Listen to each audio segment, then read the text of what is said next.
You're not alone. Most people in their lifetime experience one or more episodes of low back pain. In most cases, the pain goes away within days to weeks. However, it can last for 3 months or more. These extended episodes are defined as chronic low back pain. The common treatment approaches for low back pain include exercises, relaxation techniques, and medications. To understand how these treatments work, let's first look at the structure of your lower back. The spinal column is made up of 24 vertebrae. Back problems and back pain commonly occur in the lumbar region. Each vertebra has an opening that forms the spinal canal and protects the spinal nerves. Facet joints and intervertebral discs connect the vertebrae above and below. These structures are held together by groups of ligaments and muscles. Muscles attached to the spinal column allow us to move, and they also support the spine, bearing the body's weight. If some of these muscles are tight, weak, or imbalanced, pressure can result in excessive wear and tear of other structures. For example, a common problem in the lower back is disc herniation. In this case, pressure on an intervertebral disc has caused its center, the nucleus pulposus, to protrude backwards and push against the spinal nerves, resulting in low back pain. For some patients, the pain can also be felt in nearby areas where the spinal nerves from the lower back also extend, such as the leg and foot on the affected side. Exercise can relax muscles and reduce pressure in the lower back structures. It is important to consult your health team to determine which exercises are best for your condition. Consider one common low back pain exercise program called the McKenzie method. For patients with posterior disc herniation, lying in a prone position reduces the pressure on the disc. If the pain condition allows, performing extension movements can gently stretch and relax tight muscles. Your lower spine also becomes more arched with time, bringing the disc center forward into the correct position and reducing the irritation on your nerves, therefore decreasing the pain in your lower back and legs. The benefit of exercising is more than just reducing the pressure on your lower back structures.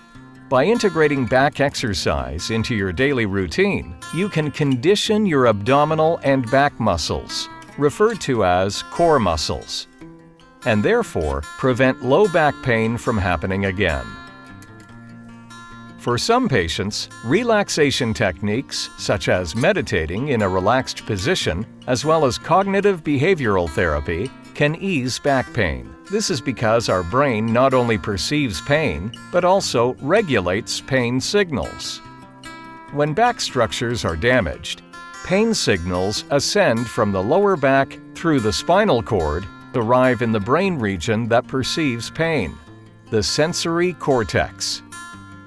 However, this is not a direct route.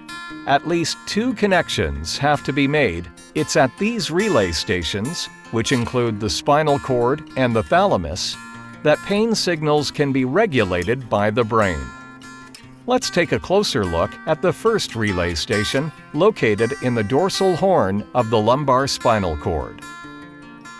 Here, the incoming pain signals are passed from a sensory neuron in the lower back to a relay neuron in the spinal cord.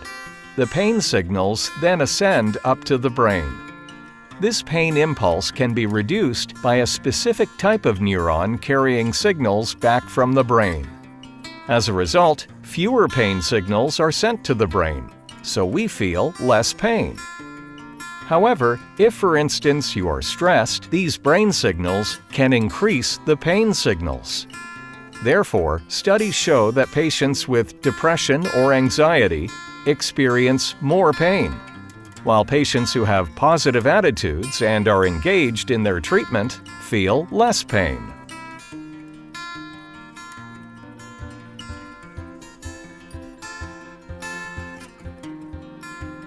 If you're watching this video, you're probably curious about chiropractic care and how it can help you. So let's explore what chiropractic care is all about and how it works. A chiropractor is a healthcare professional who specializes in the health and function of the spine and nervous system. Because of this focus on the spine, many people think chiropractors can only help with problems such as back pain, neck pain, and headaches.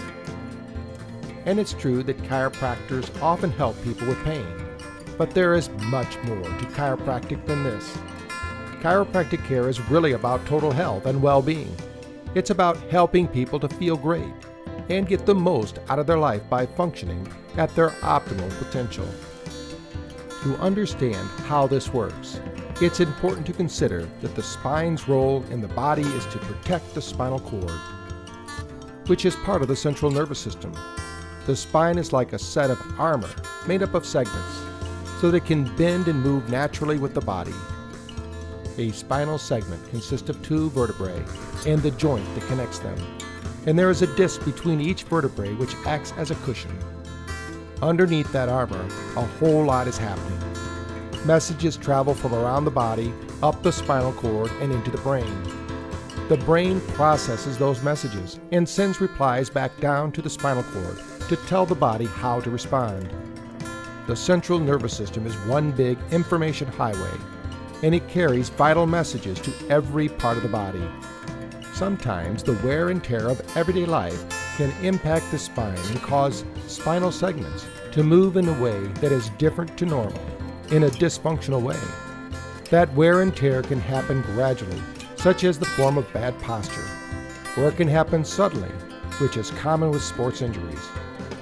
Because of the close relationship between the spine and the nervous system, everyday strains can actually impact the flow of information between the brain and the body.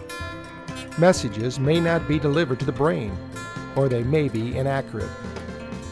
When that miscommunication occurs due to abnormal movement in the spine, chiropractors call this a vertebral subluxation. You might hear it again from your chiropractor, so now you know what it means.